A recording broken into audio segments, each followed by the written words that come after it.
So I think one thing we want to talk about is like what a lot of agencies or companies get is like a pot of gold of funds. So these funds get dispersed across promotions, raises, you know, very high performance.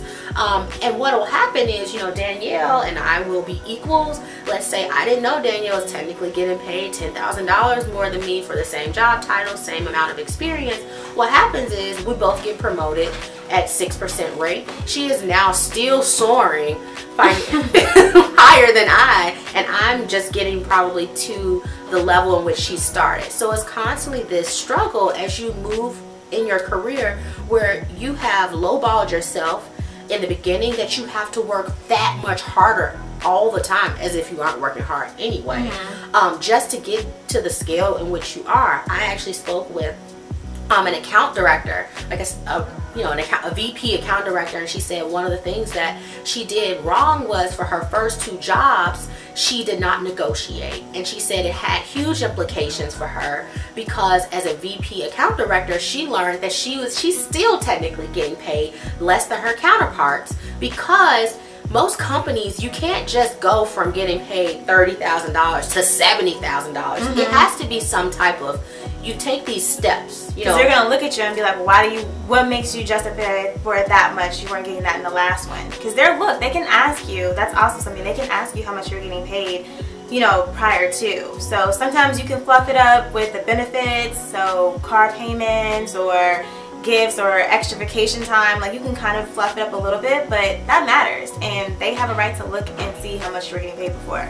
Yeah, and I think that goes into another point, a part of negotiation. It's never, and this is a white lie that everyone does, never tell them how much you're actually getting paid. You know, if you're getting paid $50,000 and your new salary that you want to get paid is $60,000, you might want to tell them $55,000. Like, you might want to just get closer to that number and what you're trying to like get for the new job than to tell them the truth. And the reason for this is it's a lot of reasons for it.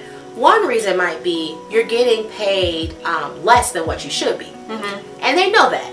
You know, you might actually be getting $42,000, and this next job you want to get paid $60,000 because it's actually in line with what you should be getting paid. So that's another issue, is that this whole making up process. Now you're trying to overly compensate at this new job and make them have to pay you $20,000 more when in actuality you should have been constantly negotiating. So it makes that process a little bit easier. Those leaps aren't as huge. You aren't questioned as much, and you frankly don't have to like tell huge white lies. Right. Because also, just think about it. If a company sees you valuable enough to be paid $60,000, the next company is not going to twitch when you say, oh, I'm ready for $80,000, because they were like, oh, well, the last company did $60,000, it makes sense. Versus $30,000, you're not really that beneficial. $30,000 is like entry, $10,000 if you be in poverty.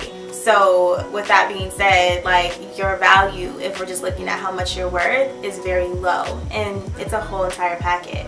They're looking like, okay, well, your last company didn't see you valuable enough to, you know, give you a pay raise or increase or whatever. So let me look into your file. Do you have any issues? You know, why do you want to come to us? Versus like, oh, you're just ready for a career transition because your ultimate goal is to be a director. So you do need multiple experiences or things like that. So of course you can always switch it around, but we just want to, you know, open your eyes to certain things because we don't talk about it enough. And another thing is to ask people, like, if they don't want to tell you their salary, that's on them, but a lot of people will tell you.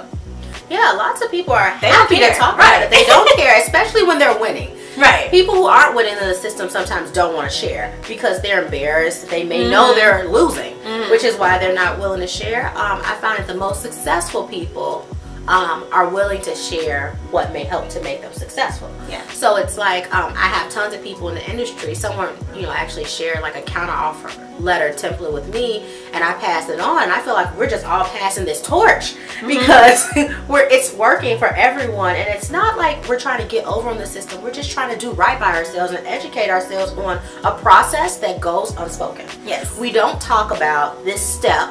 And it, you know, from, you know, our parents' generation, for example, that's also something that may seem, you know, greedy, those types of words. Ungrateful, you know, millennials. You guys are just, absolutely. But it's just what you're worth. at this point. I think that at least for, especially in the Black community, you know, our grandparents couldn't even get in the door for some of these corporations. So the fact that you even made it in the door, that's a dream revealed or lived for your grandparents. So that's a generational issue with not just taking what you are, keeping your head down and working up.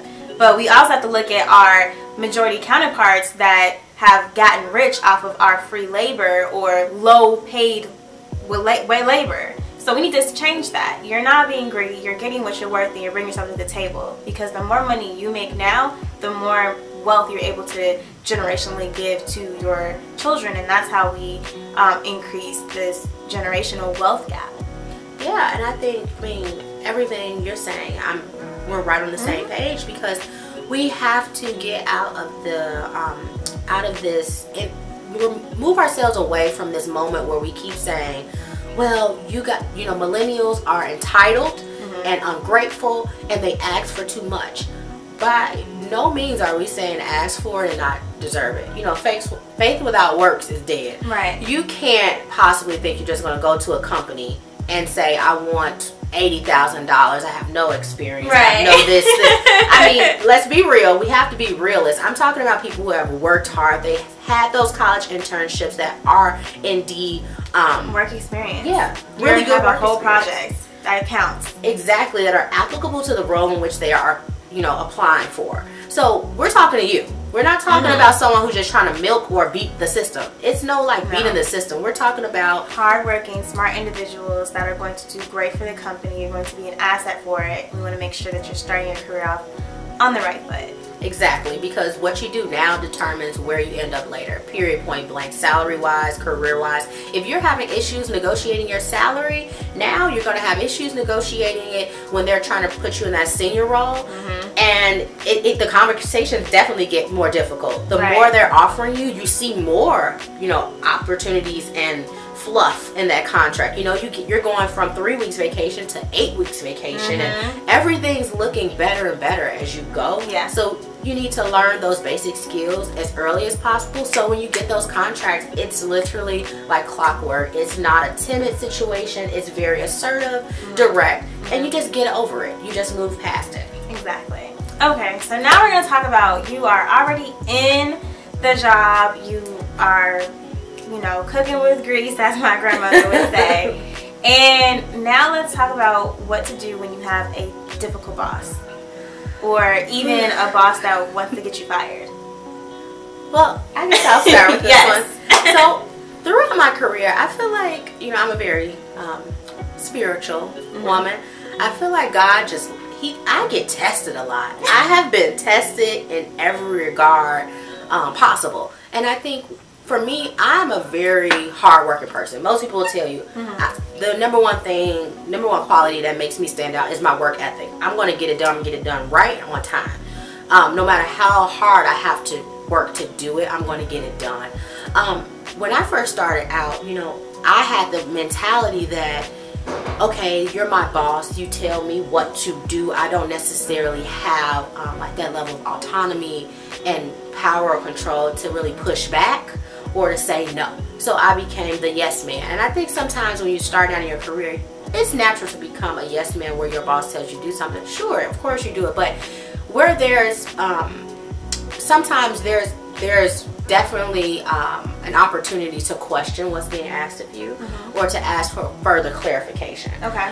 For me, I had more than enough difficult bosses to work with, and I think what helped me to get through that was, again, removing that timidness and, you know, trying to do a few things. So first, when I first had a confrontation with a boss who literally just had it out for me, I think it was some race-related issues.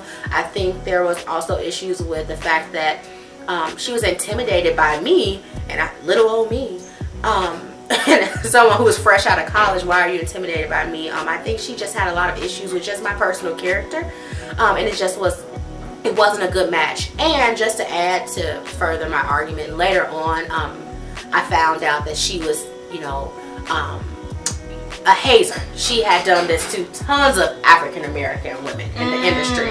I actually just had a conversation about it amongst a group of African American women, and out of that group of women, 2 other women had been hazed by this woman early in their career. So I think, you know, I spoke with her. I tried to have a heart-to-heart with her. My mom said, just, you know, talk to her, tell her how you're feeling. And I think that, you know, that can be helpful sometimes when you have a person who is led by emotions. She wasn't led by emotions nor logic, so it really wasn't any it was not much talking to her. I tried to approach it in both ways, but I then ended up going to HR. And I think, period, point blank, if you're having an issue with the boss, the first thing you can do is try to sit down with them and say, you know, here's the situation. Try to take emotion out of it, and you know, approach it with facts. That's the logical approach. You know, here's what's happened. This is the result. How can we move past this to work better? You know, that's just very ABC steps. I've done that in, you know, in my recent years, and I've gotten, you know, blank stares, nothing's changed, awkward tension. Just go to HR. Go to HR. That puts fire under people, especially if they have a history with a company of doing wrong to their, you know, employees. No HR department wants their employees to be taken advantage of, and I think you have to, again, know your worth, know yourself, to say, hey, this is being done to me. I know it's wrong, and here's the facts. Here's what they've done. Keep an accurate, you know, account. I had a boss who was literally, you know, I couldn't even go to the restroom. It was like 15 instant message chats, you know, said to me, where are you? And we sat 5 feet away from each other. You know, I was just at the restroom. You know, those type of things are, that's harassment, and it's inappropriate for the workplace. And don't let anyone tell you that it's hostile okay. work environment. Yes. If you ever need to go to HR, that's the word to use. Hostile work environment. If you are going to sleep with knots in your stomach, wait, and then at around 4 p.m. on Sundays you get that work anxiety, chances are you are a part of a hostile work environment that you need to nip in the bud. So for me, and I've just talked to a lot of my different friends that have worked in different organizations, and it seems like mistreatment against minorities, especially black people in the corporate America, is something that is going to be very common. It's just something that everybody deals with. Everybody that I talked to, and it was just, I'm not putting any specific industry on blast because it's not necessary, but it's just all over multiple industries. Everybody's dealing with it, and no one wants to talk about it. It's kind of like similar to kind of like rape culture, where no one wants to talk about it, but like it's happening, and it's like no one wants to talk about it, but this is like a real thing. How come all these different people around all these different states, all these different industries, I talk to you, you've dealt with someone that has had some racial tension to you, whether it be overt or not, it still happens. So for me, you have to come and be your best advocate, because it's not a matter of what if it'll happen, it's when it'll happen. And when it does, you need to be ready to fight, actually, because that's wrong. And if you're dealing with that situation, you're probably in the process of being fired or moved or demoted anyway, so you might as well fight and, you know, go out swinging. So for me, I didn't have an issue until like years into my corporation. So the first one I didn't have any issues with, but I already knew from being an undergrad that I need to have a brag book. So a brag book is just something that you keep adding to a portfolio, and it talks about all of your projects. If you've done a great project, it's a one-sheeter about a project that you did, and you talk about how long it was, what happened, what was the goal, what was the end result, and who all you worked with. And I even started taking emails from different people that would tell me good job or just give me accolades, and I would make sure that I had the signature, because if the email has confidential information, okay, great. I'm real more concerned about who is sending it, so I can show that I am a team player and it's not just the same person over and over again. So I used the brag book at first to make sure that I was able to get a promotion before like the 18-month period, but then I ended up using that same brag book when it came to my attention that I was getting unfair treatment, and my male white counterpart actually blew the whistle on my boss, and I was able to showcase my records, and I was able to move to a different team without any issues. But had I not been able to prove my case, I would have been fired. Yeah, and I think that's, yeah, exactly. It's like, it's one or the other. It's really hot and cold. Yeah, and I think, you know, when I like work at any company, I try to make sure I don't just stay siloed within my department, within that experience, because every department, you know, in the advertising industry, there's a million departments. You have the accounting department, you have production, you have HR, you have, you know, all these things that aren't account management. And I think when you go to a company, you should be trying to make an impact on that culture, and that's something that's really important to me. Yeah. You know, success for me is measured by the impact I leave or have on others. So my success should not just be attributed to a project, a specific project I have in the company. So when I raised the flag that I was having issues within, you know, my company, I had advocates. I had people from all departments coming to help, you know, fight with me to say, no, I worked on the pro bono project with Dominique and she was amazing. Like, that is completely out of character. I'm questioning the validity of the argument that's being brought against her. So I think sometimes what we do is we just keep our head down. We don't build those relationships with others. And the only person who can really speak on you is the person who's speaking against you. Because it's going to be you against your boss. And your boss is going to have more rank because they're higher in the company. So what are you going to do in the meantime? So for me, I feel like while you're going through your career, it's best to not say, okay, this is my job description, this is what I did, because I can Google your job description. I want to know, what did you do to benefit the company? Did you start an organization, or did you help an organization, a women's organization, a minorities organization? Did you volunteer? Did you start a newsletter to help the team with better communication? These things don't take a lot of time, but they count, and that also gives you a chance to meet with other people. So, and also for me, like, if you have clients, I contacted my clients and I was like, can you vouch for me that I'm a good person? They were like, yeah, I had a whole bunch of customer emails and I was able, again, to move on. So not only did I have my coworkers, I had outside clients, I had people from all over, because I was on a women's organization that was across the country, and it was beneficial. But it was because I was in there not just trying to do my job, get a check and leave. I was trying to really build my career. And when you're trying to do that, that's asset enough for you to go on and do whatever you may need to do within the future to get to your end goal. Yeah, and I think one thing, just to take a step back, that you need to do if you do have a very difficult boss, you need to make sure HR files that on record. Because I guarantee you, if you know, the person who's, you know, the like, what's the word I'm looking for? The underdog. The underdog, they always will create a file on you because that's their case to get rid of you.